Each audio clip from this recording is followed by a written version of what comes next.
Why I'm having doubts about near-death experiences. The summary is the people who have them. There's no 100. There's a consistency. I love God and someone who go to hell, but there's not an absolute consistency. Instead of coming together, if there were really real spiritual experiences pointing to a God, they were together. Every last one of them were together, come together to give us a bigger glimpse of the big picture. But they do not. So and you got this God. Who is this Jesus? Is he loving? Is he wrathful? Is he both? Let me clue you in on why I'm confused. I just played a few near-death experiences that showed the love of Jesus. Forget it. Left in that room for This is Howard Storm. He wrote My Descent into Death. Hours, and as the time went by, no medication, nobody took my blood pressure, anything. The situation, I knew I was dying, and nobody would do anything. I was never given any medication of any type, and at 8:30 that night, a nurse came in and said they were unable to locate a doctor, and they would try and get one the next day. The doctors in the United States told me my maximum life expectancy was 5 hours in this experience. And the pain had been unbearable for hours. I knew I was dying. So I told my wife goodbye, and we made our goodbyes. And I went unconscious, and I awoke from that unconsciousness, and to my absolute delight and surprise, I felt not only wonderful, but I was more alive than I'd ever been in my entire life. All of my senses were greatly heightened. My vision, my hearing, my taste, my touch, my smell. It was just like I was more alive than I am right now. And did you realize you had died? It would never occur to me that I died because I was really alive for the first time in my life. And could you see your body? Well, when I saw my body, it was extremely upsetting, and I refused to believe that was my body, because that body was meat. It was stuff. It's just like, that's nothing. I'm alive. That's not who I am. And I heard people calling me outside the room, and they seemed okay, and they were saying, Howard, hurry, come, let's go. And so I went over to the doorway of the room. In the light of the room and out in the gray kind of unlit hallway was a group of people staying out of the light of the room. And I said, I'm sick, I need surgery. Are you from the doctor? And they said, we know all about you. Hurry, come with us. There's no more time to talk about this. We've got to go. And they seemed friendly, everything. Oh, yeah, I thought it was hospital people coming to take me to my surgery. It seemed okay.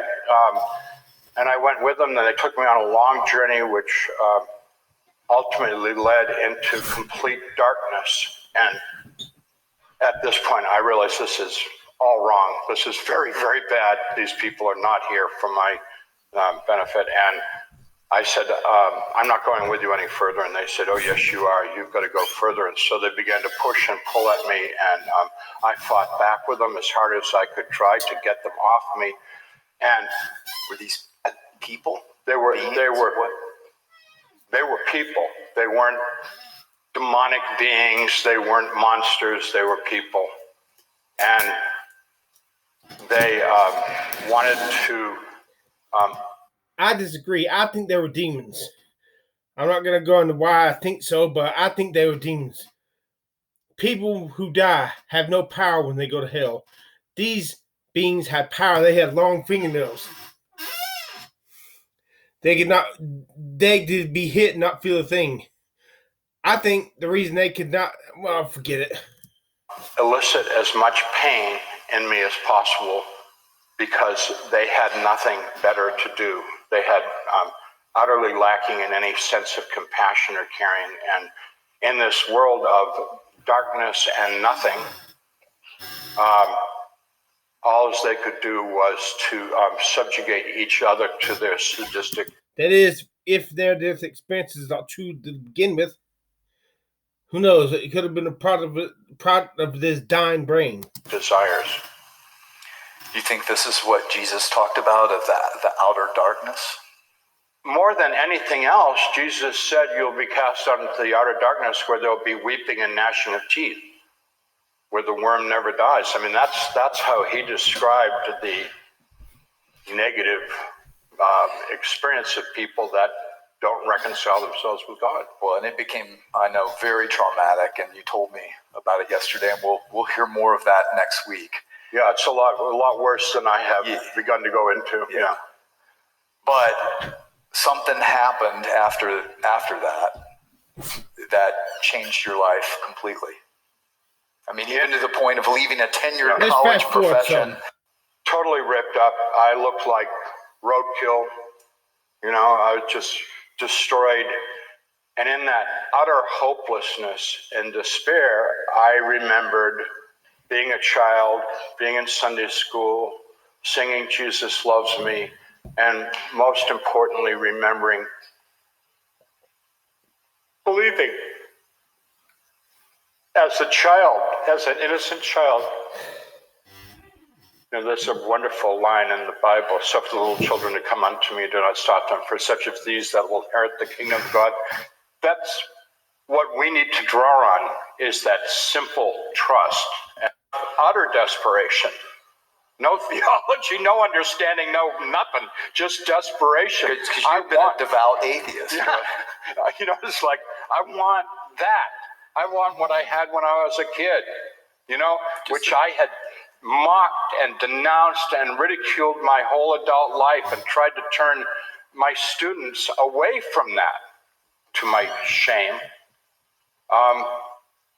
And I called out, Jesus, please save me. And with that, a tiny light appeared in the darkness, and it got brighter and brighter and brighter and came over me. And out of this light came... Now, here's why I'm suspecting these near-death experiences are crap. Notice he said, a small light appeared.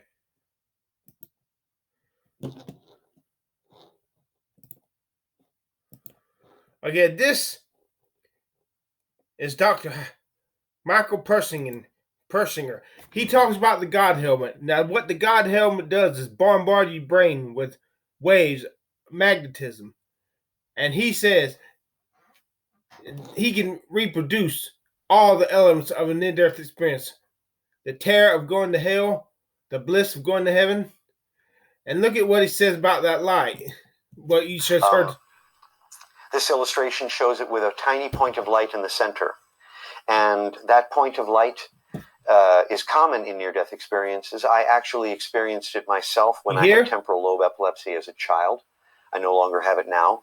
Pediatric temporal lobe epilepsy usually disappears with the onset of puberty. His seeing that light was caused by epilepsy. My seizures also included out-of-body experiences, strange nighttime visions where shadows rearranged themselves into the shapes of animals, in one case a full-grown cow. And that point of light moves seamlessly into the next phase of near-death experiences, into the next phase of the death process, which appears differently in Asian and Indian cultures as from how it appears in Western cultures. So we're going to go there first. And this is a vision from the underworld, this illustration. It shows people climbing trees covered with spikes. And what's being shown here is Thai hell, hell as understood by the people of Thailand. Being forced to climb a tree covered with spikes while being tormented by demons is actually the special hell for people who've committed sexual offenses during their life. And to the right, you'll see a comic panel where a man is climbing a spiky tree, again for sexual Let's offenses. fast forward some. Keep climbing, because underscore how common these images are. I once saw a safety picture for motorcycles, Yamatud as a passenger, and in the other, the moral angel will protect you. Now, this is what you get in what's commonly taken as a third phase of near-death experiences. In the West, it's much simpler. You enter the light.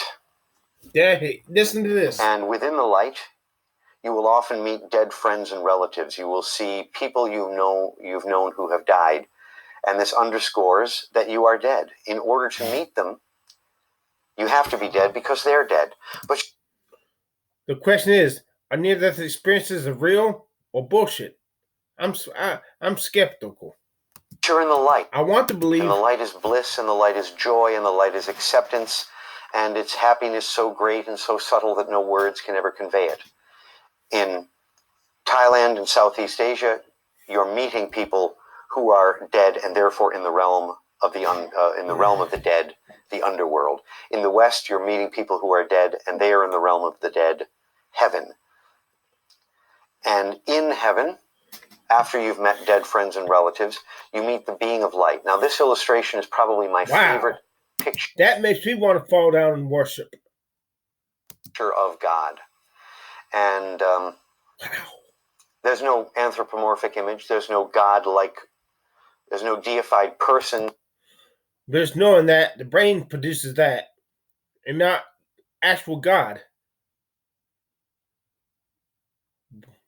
What a bummer. Sitting in the marble throne at the What center a crock of it all. of shit. There is nothing but a blast of light, that radiant, resplendent, glorious attribute of God by which God and only God can be defined.